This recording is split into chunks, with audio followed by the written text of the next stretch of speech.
Estamos no final de 2025 e nem mesmo a Ucrânia achava que isso duraria tanto tempo. Uma tomada total da Rússia, prevista pelo mundo inteiro para durar no máximo algumas semanas, já foi barrada por quase 4 anos. Com a ajuda da comunidade internacional, principalmente dos Estados Unidos e da Europa, a Ucrânia conseguiu fazer o impossível, enfrentar uma das maiores forças militares do mundo e segurar esse exército na fronteira leste da Europa. Independente do que ocorra, a guerra de Vladimir Putin não acabará com uma bandeira branca em Kiev. Mas ao longo de toda essa guerra, e na verdade muito antes das colunas de tanques russos avançarem em direção a Kiev, a Ucrânia tem sido assombrada pelo espectro da corrupção. Dominada por uma oligarquia corrupta e subornos generalizados, a Ucrânia é um país onde os corruptos não só sobrevivem, mas prosperam. Agora, enquanto Ucrânia e Rússia enfrentam mais um longo inverno, a Ucrânia sofre o maior escândalo de corrupção dos últimos anos. No momento em que o apoio internacional é essencial para pressionar Moscou por um cessar-fogo e convencer países europeus a liberar recursos, ficou claro que grandes quantias enviadas à Ucrânia estão sendo desviadas. O novo escândalo de corrupção na Ucrânia é mais que uma crise política, é uma ameaça existencial. E se os líderes do país não conseguirem descobrir como responder, há uma chance real de que isso provoque um nível de colapso em Kiev que nem mesmo a Rússia conseguiria replicar. Para a nação da Ucrânia, as alegações de corrupção definitivamente não são novidade. E para ser justo com as pessoas que fazem essas alegações, muitas vezes elas também não estão erradas. Em 2024, a Ucrânia fez 35 de 100 pontos no índice de percepção de corrupção, igual à Sérvia e só um pouco acima de Turquia, Brasil ou Nepal antes da revolução da geração Z. Líderes da nação, oligarcas e sistemas financeiros foram rigorosamente criticados e analisados, inclusive por líderes internacionais amigos da Ucrânia e de seu povo. Para os céticos em relação à guerra na Ucrânia, opositores da adesão ucraniana à União Europeia, especialmente para os propagandistas do Kremlin, essa corrupção serve como um tipo extraordinário de munição pronta para ser usada contra a Ucrânia a qualquer momento. Não importa o fato de que a Ucrânia fez grandes avanços nessa área, um feito que, apesar de tudo o que vamos discutir neste episódio, a Ucrânia realmente conseguiu de forma geral. A Ucrânia pode ter começado de um lugar de corrupção extrema e pode estar melhor hoje do que já esteve, mas corrupção é corrupção e a Ucrânia é corrupta. Para analistas externos que acreditam nas chances de Kiev contra a Rússia e querem ver seu sucesso, inclusive a equipe da linha de frente, a corrupção é um dilema difícil. Duas coisas podem ser verdade ao mesmo tempo. A Ucrânia pode se defender, forçar um cessar-fogo com a Rússia, reconstruir-se, entrar na OTAN e União Europeia e ainda precisa eliminar influenciadores internos altamente corruptos. Mas sustentar essas duas verdades ao mesmo tempo exige um nível de nuance. E em 2025, mais do que nunca, nuance não é exatamente um ponto forte nem para o veículo de mídia médio, nem para o consumidor online médio. Muitos analistas ocidentais têm respondido com um tipo de compromisso: abordar a questão da corrupção diretamente de vez em quando, mas manter a cobertura do esforço de guerra da Ucrânia separada de forma distinta, de um jeito que nem sempre corresponde à realidade. Nas últimas semanas de 2025, os esforços finais para conter as preocupações com corrupção no teatro de guerra foram destruídos. E provavelmente para sempre. Em 10 de novembro, o Escritório Nacional Anticorrupção da Ucrânia, Escritório Nacional Anticorrupção da Ucrânia e o Escritório do Procurador Especial Anticorrupção anunciaram a Operação Midas, grande ação anticorrupção com operações contra 70 alvos no país no mesmo dia. Na mira estavam os líderes das principais empresas estatais de energia da Ucrânia, que supostamente haviam conspirado com empresários e autoridades do governo para desviar milhões de euros ou mais da infraestrutura energética do país.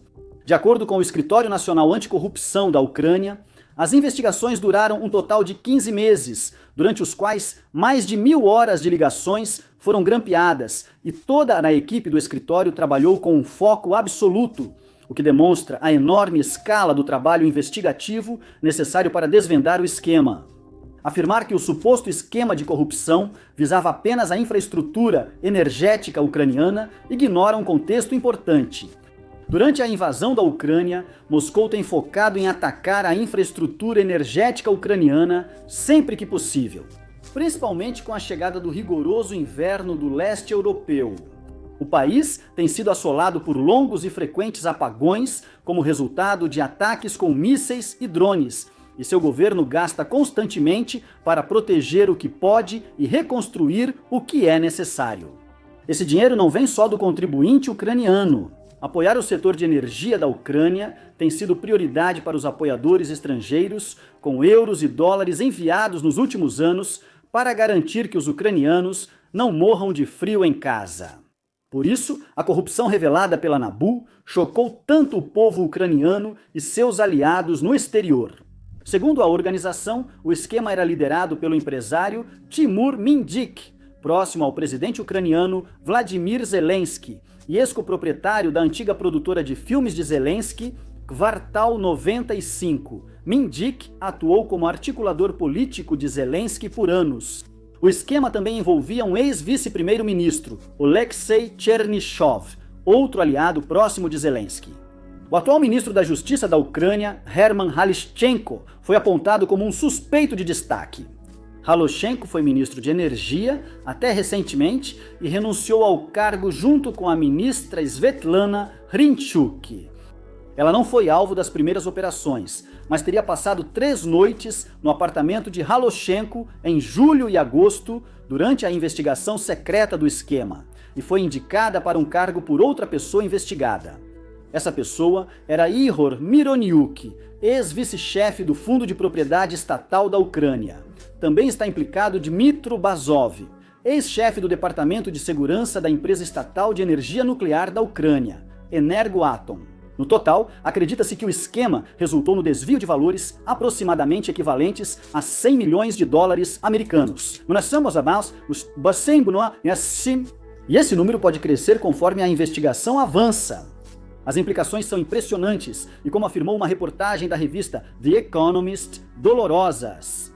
O dinheiro desviado das empresas de energia da Ucrânia era crucial e ainda é para pagar a reinstalação e o reparo das linhas de transmissão, reconstruir estações destruídas e recuperar após ataques de mísseis russos. O dinheiro deveria financiar defesa aérea, drones e interceptadores para reduzir a ameaça à infraestrutura ucraniana. Era para manter luzes, aquecer casas e garantir o funcionamento da infraestrutura de água e saneamento. Em vez disso, os detalhes sórdidos que já estão vindo de Kiev mostram uma realidade bem diferente. O grupo teria usado sua influência para inflar contratos de infraestrutura e forçar empresas a pagar valores maiores. Com apoio do Ministério da Energia da Ucrânia e sob ameaça de perderem licenças, foram coagidas. Segundo a The Economist, em uma transcrição, um acusado reclama de dores nas costas por carregar sacolas de dinheiro por Kiev. Outro diz que seria desperdício investir na proteção de subestações perto de usinas nucleares. Os detetives encontraram uma privada de ouro em um prédio de apartamentos pertencente a Timur Mindik. Ao perceberem a vigilância, em julho, quando a organização Nabu foi ameaçada pelo governo Zelensky, os co-conspiradores passaram a seguir e monitorar os investigadores por câmeras de segurança que deveriam ser protegidas. Após o ocorrido, Zelensky e outros líderes ucranianos apoiaram a campanha citando Zelensky na noite da revelação ao público. Qualquer ação eficaz contra a corrupção é muito necessária. A inevitabilidade da punição é necessária. Todos que criaram esses esquemas devem receber uma resposta processual clara. Devem haver sentenças. Vale ressaltar que Zelensky não foi implicado nas investigações e não se sabe se será de real interesse. Logo ficou claro que a situação era pior do que parecia. Mindik, ex-intermediário de Zelensky e possível arquiteto do esquema, já havia fugido do país antes do anúncio das operações. Primeiro foi a Polônia, depois a Israel. Zelensky prometeu auditorias nas empresas estatais de energia da Ucrânia e garantiu que substituirá suas lideranças. Como dissemos, ele aceitou a renúncia de 2 de seus principais ministros. Até agora, não se sabe se condenações, demissões ou auditorias podem ajudar Zelensky e seu governo a evitar o que vem pela frente. Ainda é cedo nas investigações públicas da Ucrânia, mas já está claro que a liderança do país enfrenta desafios graves. Pode-se dizer que este é o maior momento de crise deles desde o início da invasão da Ucrânia pela Rússia. Isso ocorre porque a investigação expõe grande corrupção e provavelmente afetou a capacidade da Ucrânia de defender e reparar sua infraestrutura energética. Também é prova definitiva para quem sempre duvida da integridade e responsabilidade fiscal da Ucrânia. Aos olhos deles, inclusive de formuladores de políticas na Europa e América do Norte, que controlam o dinheiro destinado à Ucrânia, essas investigações confirmam que o país não é confiável. E essa única investigação também não é o limite dos problemas que a Ucrânia terá que enfrentar.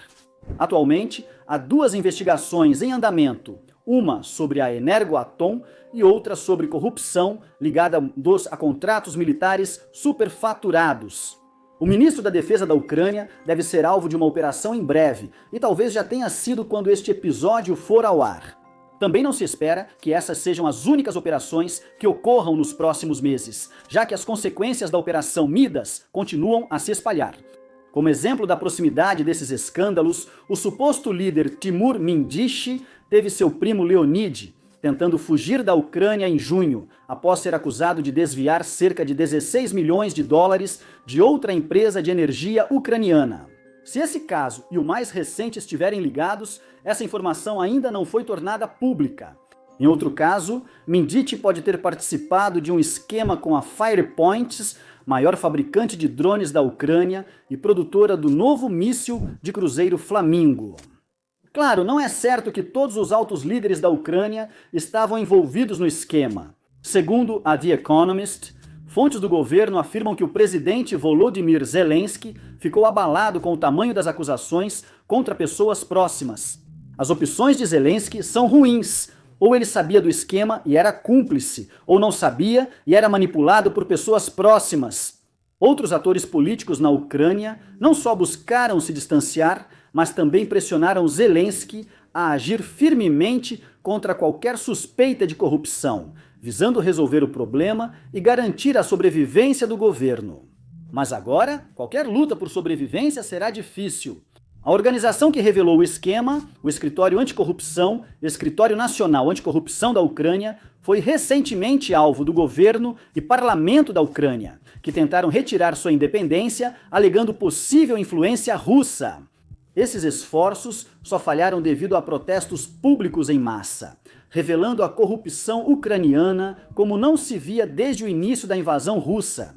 Além disso, Timur Mindich, apontado como líder do esquema de corrupção, provavelmente foi avisado para fugir do país um dia antes de ser preso. Ele também não parece ter sido o único alertado.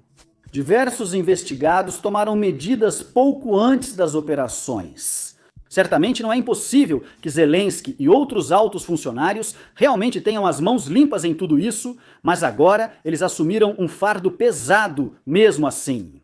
Para não serem pegos, eles terão que provar que não estavam envolvidos. Neste momento, será uma tarefa difícil. O principal esforço de guerra da Ucrânia também sofre repercussões. Além dos outros danos desse esquema, a luta da Ucrânia contra a Rússia está em risco por vários motivos. É preciso considerar o aspecto interno e a reação de um público, com razão horrorizado, pelo roubo de fundos destinados à sua segurança. O moral nas linhas de frente já está baixo, especialmente com o inverno chegando, e a desconfiança na liderança em Kiev era alta. Agora, com tantos membros do círculo íntimo de Zelensky decidindo roubar da Ucrânia de forma tão descarada, os soldados estariam totalmente certos em questionar pelo que eles estão realmente lutando. A Ucrânia enfrenta uma crise de deserção, e isso deve piorar justamente quando a Ucrânia não pode perder mais soldados na linha de frente. Também são graves os impactos para a Ucrânia perante seus apoiadores estrangeiros, que precisam repensar se vale a pena doar ao país, temendo que o dinheiro acabe com elites corruptas. Mesmo que muitas doações para a Ucrânia não envolvam realmente o envio de um cheque, o apoio financeiro direto é uma parte substancial do suporte que a Ucrânia recebe. A percepção é importante. Líderes europeus e norte-americanos que apoiam esse governo corrupto correm risco político se não justificarem suas ações. Junte esses dois problemas. E não é difícil ver como a situação da Ucrânia pode começar a piorar muito rapidamente.